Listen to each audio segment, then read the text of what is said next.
எந்த tent வரக்கூடாதுன்றதுக்காக PPF பண்ணலாம், எந்த ஸ்க்ராட்சும் இருக்கக்கூடாது அப்படின்றதுக்காக பிபிஎஃப் பண்ண தான் போயிட்டுருக்கேன்.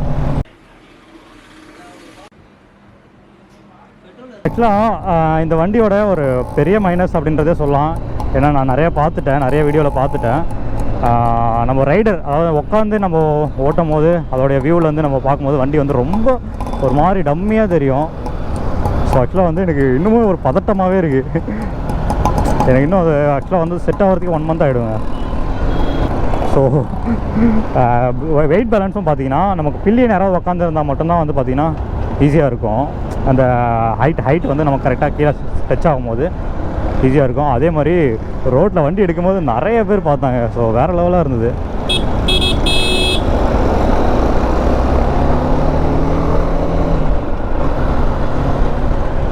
பயங்கர வெயிலாக எனக்கு இந்த கிளைமேட் வர செட்டே ஆக மாட்டேங்குது. அதுவும் ஒரு பக்கம் வண்டி வந்து புது வண்டி. ஸோ இந்த டிராஃபிக்கில் வந்து வண்டி ஷோரூமில் நிற்கும் போதே ஒருத்தர் ஆப்போசிட்டில் வந்து நிப்பாட்டிட்டு ஸ்டாண்டப் போட்டோன்னா லைட்டாக வண்டி டச் ஆகிருச்சு. பக்குன்னு ஆயிடுச்சு. வர்றா நீங்கள் அப்படின்ற மாதிரி இருந்துச்சு. எடுத்த உடனேவா அப்படின்ற மாதிரி இருக்குது. ஸோ கொஞ்ச நாள் வண்டி பொத்தி தான் பார்த்துப்போம். அதுக்கப்புறம் எங்கே இடிச்சா என்ன அப்படின்ற மாதிரி போயிடும் நம்ம மைண்ட் செட்டு. ஸோ அந்த மாதிரி தான் மோஸ்ட்லி எல்லோரும் இருப்பாங்க. ஆனால் நான் வந்து என்னோடய MT-15 பார்த்தீங்கன்னா 4 வருஷம் கழிச்சு கூட நான் அதே மாதிரி அப்படியே பார்த்து ரொம்ப பார்த்துக்கிட்டேன்.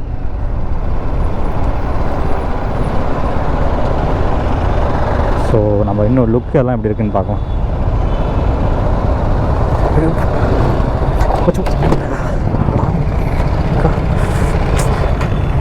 ப்ரோ லைட்டு பத்தலையா ப்ரோ? நான் ஓட்டிட்டு வரவா?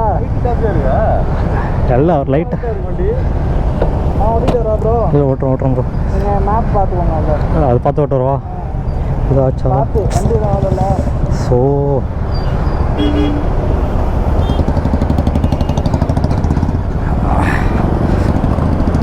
இது அவ்வளோ இல்லை.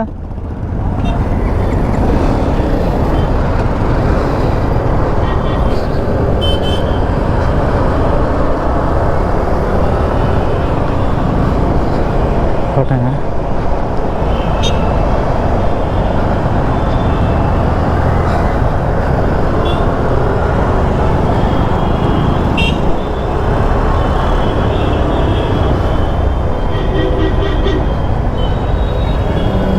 அது டச் பண்ணிட்டான் சைடில். அவன்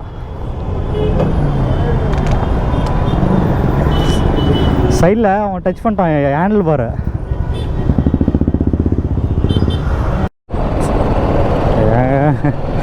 ஆக்சுவலாக ஹேண்டில் பார் டச் பண்ணாரா இல்லை என்னால் கண்ட்ரோல் பண்ண முடியல. ஆக்சுவலாக கால் வச்சுருக்கலாம் நான். ஸோ ஆரம்பத்துலேயே வா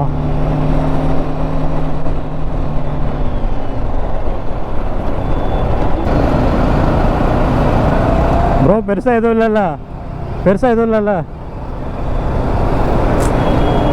அடுத்து போகிறதே எந்த டென்ட்டு வரக்கூடாதுன்றதுக்காக பிபிஎஃப் பண்ணலாம், எந்த ஸ்க்ராட்சும் இருக்கக்கூடாது அப்படின்றதுக்காக பிபிஎஃப் பண்ண தான் போயிட்டுருக்கேன். அதுக்குள்ளேயே ஒரு பிரச்சனை. ஆக்சுவலாக அவன் ஹேண்டில் பார் தட்டினானா அந்த ஆள், இல்லை நான் ஆக்சுவலாக பேலன்ஸ் பண்ணேன். ஸோ சரி ஆனால் உளைச்சலாக இருக்கே. ஹலோ பிபி ஸ்குவாட், எல்லோரும் எப்படி இருக்கீங்க? நல்லா இருக்கீங்கன்னு நினைக்கிறேன். இன்றைக்கி பார்த்தீங்கன்னா நம்ம லாஸ்ட் வீடியோவில் பைக் டெலிவரி எடுத்திருந்தோம். ஸோ பைக் டெலிவரி எடுத்த உடனே ஃபஸ்ட்டு வேலையாக என்ன பண்ணணும் அப்படின்னு பார்த்தீங்கன்னா பிபிஎஃப் பண்ணணும். ஏன்னா வண்டியில் வந்துட்டு சின்ன ஒரு ஸ்க்ராட்ச் வரக்கூடாதுன்றதுக்காக வந்து பிபிஎஃப் பண்ணணும் அப்படின்னு சொல்லிட்டு எங்கே வந்திருக்கோம் அப்படின்னு பார்த்தீங்கன்னா நியூ மெகா பைக்கர்ஸ் அப்படின்னு சொல்லிட்டு இங்கே வந்து பார்த்தீங்கன்னா ஹெல்மெட்ஸும் இருக்குது அண்ட் ஸ்டிக்கர்ஸும் பண்ணிருக்காங்க. அப்படியே பார்த்தீங்கன்னா இந்த ஷாப் தான் வந்திருக்கோம். ஃப்ரெண்ட் ரெக்கமெண்ட் பண்ணாரு. உள்ள நம்ம பைக் வேலை போயிட்டு இருக்கு. ஸோ ஜஸ்ட் அதை அப்படியே பார்க்கலாம்.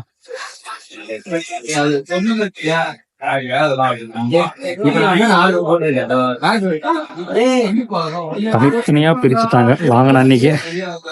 ஸோ பார்த்தீங்கன்னா இங்கே வந்து பிபிஎஃப் ஒர்க் போயிட்டு இருக்குங்க. இந்த பிபிஎஃப் ஒர்க் எதுக்கு அப்படின்னு பார்த்தீங்கன்னா நம்ம வண்டி வந்து சின்ன ஸ்க்ராட்ச் இருக்கக்கூடாது. ஸோ இப்போ வந்துட்டு எப்பயுமே வந்து ஒரு புது பைக் மாதிரி இருக்கணும் அப்படின்றதுக்காக தான் வந்து பார்த்தீங்கன்னா இந்த பிபிஎஃப் அப்படின்றது பண்றது. இதோட ப்ரைஸ் டீட்டெயில் அண்ட் எப்படி இருக்கு, நம்ம போடலாமா வேணாமா, பிபிஎஃப் பெட்டரா இல்லை வந்து செராமிக் கோட்டிங் பெட்டரா அப்படின்றத எல்லாத்தையும் நம்ம வந்து இந்த வீடியோவில் பார்க்கலாம்.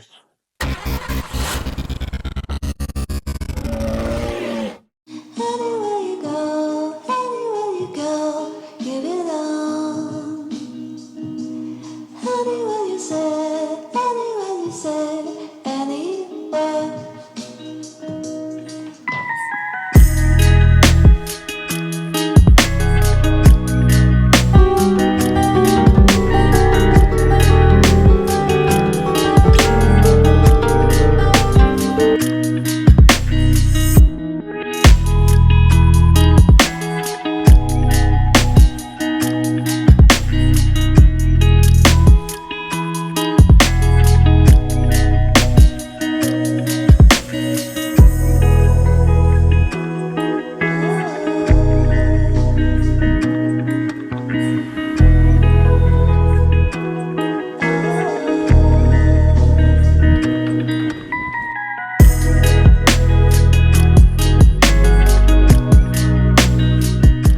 மாதிரி இந்த வண்டி ஃபுல்லாக பிபிஎஃப் பண்ணியிருக்கோம்.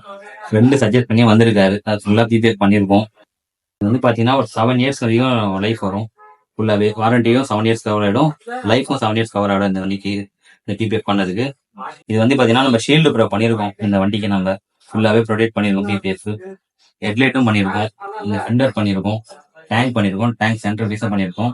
இந்த ஃபுல்லாக ஒரு வீடியோவில் காட்டுறது பாருங்க எப்படி இருக்கும். நீங்கள் இப்போ நிறைய பேர் நம்ம கிட்ட கேட்குறாங்க செராமிக் பெஸ்ட்டா பிபிஎஃப் பெஸ்ட்டானு.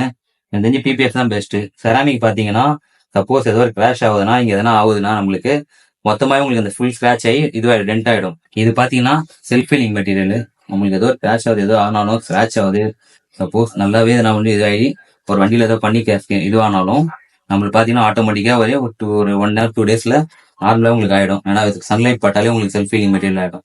அந்த மாதிரி மெட்டீரியல் பண்ணியிருக்கோம். இது காஸ்ட் வந்து நம்ம டிஸ்கிரிப்ஷன் லிங்க்ல இருந்து நம்பர் கொடுத்துருப்பாரு, அவர் நம்ம கால் பண்ணுங்க, கான்டாக்ட் பண்ணுங்க, நம்ம டீட்டெயில்ஸ்லாம் சொல்கிறோம். நம்ம அதான் நீங்கள் சொல்லி வந்தீங்கன்னா நாங்கள் பெஸ்ட்டான ஆஃபர் நம்ம பண்ணி தரோம். ஆல்மோஸ்ட் நம்ம வந்து நம்மளுடைய பைக் பிபிஎஃப் முடிஞ்சுங்க ஒர்க்கு. ஸோ இந்த இடத்துல பார்த்தீங்கன்னா வண்டி வந்து பார்த்தீங்கன்னா எவ்வளோ ஷைனாக தெரியுது. ஏன் தெரியாது, ஏன்னா புது பைக் இல்லை. ஸோ புது பைக்கில் ஏன் ஷைனாக தெரியாது அப்படின்னு நீங்கள் நினைக்கலாம். ஸோ புது பைக்கு தான், பட் இன்னும் கொஞ்ச நாள் போனால் இந்த இடத்துல வந்து பார்த்தீங்கன்னா அந்த ஷைனிங்லாம் இருக்காது. ஸோ அதுக்காக தான் இந்த பிபிஎஃப் ஒர்க்கு. ஸோ இங்கே போட்டிருக்காங்க பிபிஎஃப். ஸோ இங்கே போட்டிருக்காங்க பிபிஎஃப்ன்றது ஜஸ்ட் வந்து ஒரு லேமினேஷன், ஒரு கவர் வந்து இதோட மேலே வந்து ஒரு லேயர் போடுவாங்க. ஸோ அதுதான் வந்து பிபிஎஃப். ஸோ இங்கே போட்டிருக்காங்க. இந்த இடத்துல போடல ஏன் அப்படின்னு பார்த்தீங்கன்னா மேட் ஃபினிஷில் வந்து அந்த கவர் வந்து ஒட்டாது. ஸோ அப்புறம் பார்த்தீங்கன்னா இந்த இதில் போட்டிருக்காங்க. அண்ட் இந்த டூமில் கூட போட்டிருக்காங்க, உங்களுக்கு தெரியுதா? அதை விடுங்க, இங்கே பாருங்கள். இந்த இடத்துல பார்த்தீங்கன்னா இந்த இன்ஸ்ட்ருமெண்ட் கிளாஸ் இதில் கூட வந்து பார்த்தீங்கன்னா போட்டிருக்காங்க. இது ஆக்சுவலாக வந்து இந்த என்னை பொறுத்த எனக்கு தெரிஞ்சு பிபிஎஃப்க்கும் செராமிக் கோட்டிங்க்கும் வந்து பார்த்தீங்கன்னா அவர் சொல்லியிருப்பார், நான் வந்து பிபிஎஃப் தான் போடணும், எனக்கு செராமிக் கோட்டிங் வேண்டாம், பிபிஎஃப் தான் போடணும் அப்படின்னு சொல்லிட்டு தான் வந்து பார்த்தீங்கன்னா இந்த பிபிஎஃப் போட்டேன். ஸோ அதனால தான் அதோடைய ரிசல்ட் பார்த்தீங்கன்னா இவங்ககிட்ட செமையாக இருக்குது அப்படின்னே சொல்லலாம். ரிசல்ட் சூப்பராக இருக்குது. அவ்வளோதாங்க. இதோட ரேட்டு ப்ரைஸ் அப்படின்றதெல்லாம் பார்த்தீங்கன்னா என்ன அப்படின்றது நான் கீழே இவருடைய கமெண்ட் டிஸ்கிரிப்ஷனில் இவருடைய காண்டாக்ட் டீட்டெயில்ஸ் கொடுக்குறேன். ஸோ நீங்கள் கேளுங்க. ஏன்னா ஒவ்வொரு பைக்குக்குமே ஒரு மாதிரி இருக்கும். என்னுடைய பைக்குக்கு எவ்வளோ அப்படின்றத நான் சொல்கிறத விட எனக்கு அவர் வந்து சில ஆஃபர்லாம் பண்ணார். ஸோ அது மாதிரி உங்களுக்கும் ஆஃபர் பண்ணுவாங்க. ஸோ நீங்களும் வந்து பார்த்தீங்கன்னா இந்த இடத்துல வந்துட்டு இவருடைய அட்ரஸ்லாம் வந்து டிஸ்கிரிப்ஷனில் கொடுக்குறேன். ஸோ அங்கே வந்து நீங்கள் பிபிஎஃப் பண்ணிக்கோங்க. ஓவரால் நம்ம வந்து பிபிஎஃப் ஒர்க் முடிச்சாச்சு. நம்ம வண்டிக்கு புது வண்டி நம்ம பிஎம்டபிள்யூக்கு முடிச்சாச்சு. இதே மாதிரி ஒரு நல்ல வீடியோவில் உங்களுக்கு திரும்ப வந்து சந்திக்கிறேன். பாய் பாய் மக்களே.